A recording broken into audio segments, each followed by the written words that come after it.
Let's take another example. This time I have taken a negative number here. So minus 2a square, multiply it by 2ab minus 5c. The rules remain the same. First, write it down as an expression minus 2a square multiply by 2ab minus 5c. Now because there is negative sign, I put the bracket, and here is a negative operation. Again apply the distributive law. A into b minus c is equal to a into b minus a into c. So the entire a is this entire thing 2ab is b, this entire thing is c. So a into b minus this sign comes here, a into c. And remember children, don't get confused between this sign. Think this entire thing in your eyes as a, just one variable. So minus 2a square is nothing but a according to distributive law. This 2ab is nothing but b. This is nothing but c. So a into b minus c is a into b minus a into c. And ensure you put the right brackets, right? And now you can easily multiply these things. Minus 2 into 2 is minus 4, because 2 into 2 is 4, minus into plus is minus. So the constants multiplication gives us minus 4, and the variables multiplication a square into ab can be written as a into a into b. So now we have 3 a's together, a into a from here and 1 a from here, so it becomes a to the power 3 into b. So this entire term gives us minus 4a cube b. Same thing do here. Ensure you put the minus sign here. Now multiply minus 2a square into 5c is nothing but first multiply constants, minus 2 into 5. So 2 into 5 is 10, minus into plus is minus, so we get minus 10 inside the bracket, and a square into c is a square c, right? And ensure you are putting the bracket. Why I have not put bracket here? Because there is no term before it, right? And next step, we simplify this thing further. Minus 4a cube b remains same, and we can open the bracket and we can say minus multiplied by minus is plus. As we have learnt in our integer lesson, minus multiplied by minus is plus. We get 10a square c, right? So it's pretty simple if you do it step by step. Don't forget the usage of brackets. Wherever there are negative integer, put the bracket, do the multiplication, and at the last step, open the bracket. Let's take another example. This time we are multiplying a polynomial by a polynomial. That is, both the numbers are polynomial or an expression with multiple terms. So here is an expression with two terms, 3a and 2b, 3a plus 2b. We will multiply by 4a minus 6b. So first write what is given here, 3a plus 2b multiplied by 4a minus 6b. So this is step 1. Step 2, all you need to do is take this expression and take each of its term and multiply it with this second one. So we'll take 3a multiply by 4a minus 6b. So 3a multiply by 4a minus 6b plus, which is this thing, whatever is sign here, you put it here, plus 2b, same thing, multiply it with the other expression. So 2b multiplied by 4a minus 6b. So what we have done, from one of the factors, we have taken its first term and multiplied with the second one, the entire expression 4a minus 6b, plus then 2b, the second term, and multiplied with 4a minus 6b. If suppose it was having 3a plus 2b plus c, we would have done same thing, plus c multiplied by 4a minus 6b, right? So this is the first step, and now we can very easily use the distributive law. This is of the form a into b minus c is equal to a into b minus a into c, where a is entire 3a and b is 4a and c is 6b.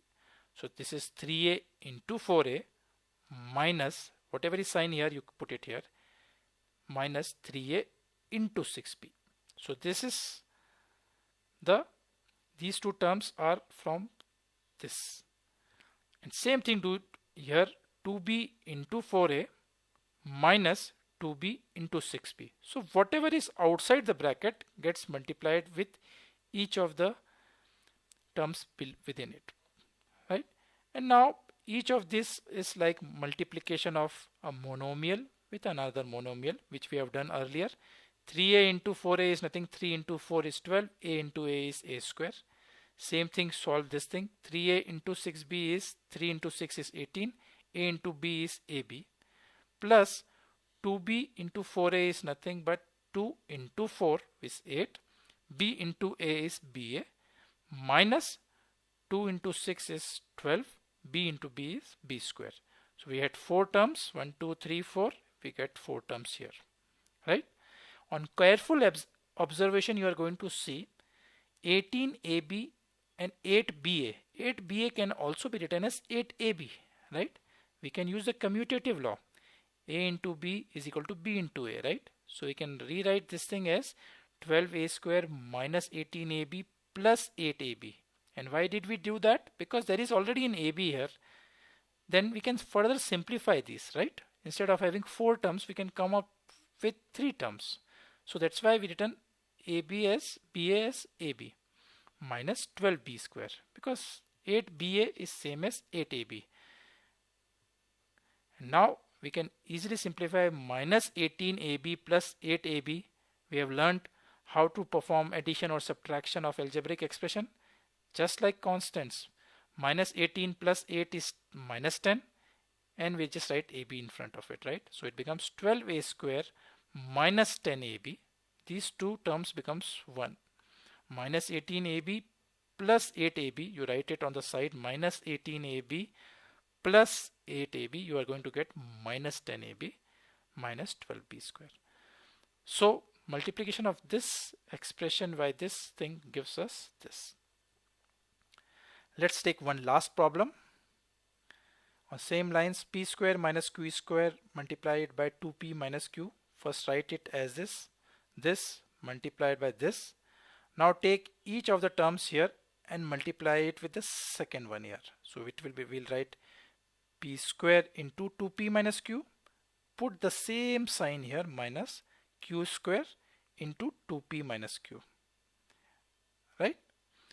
Next step, we open this bracket and we use the distributive law. A into b minus c is a into b minus a into c. So we get two terms here, p square into 2p minus p square into q, which is this. Same thing we do for this. Before that, ensure this minus sign comes here. And now we perform q square into 2p minus q square into q, right? Because there was a minus sign before it, so this minus into this minus become plus, right? Because there is an entire minus sign before this, right? So this minus into plus became minus, and this minus into minus became plus, right? Because this negative thing is for this entire term. Now p square into 2p can be 1 into 2 is 2, p square into p is p cube, 2 and 1 3. P square into q is p square q minus q square 2p, right? 1 into 2 is 2, q square p plus q square into q. We know by power and exponent, this will be q into q into q, which become 3q to the power 3, right? Can we further simplify? Can we see something common here? This is separate, this is separate, this is q square p, not p square q. Otherwise we could have simplified this and this. So this is the final answer, right? 2p cube minus p square cube minus 2pq square. Only thing is, you can finish this as the last answer, or typically we write the answer in alphabetical sequence. So we have written pq square. You can write q square p also, or pq square. It's pretty same thing, plus q to the power 3. So that's all in this lesson, children. Keep practicing. It may look initially hard, but once you practice, it becomes very easy. Bye-bye.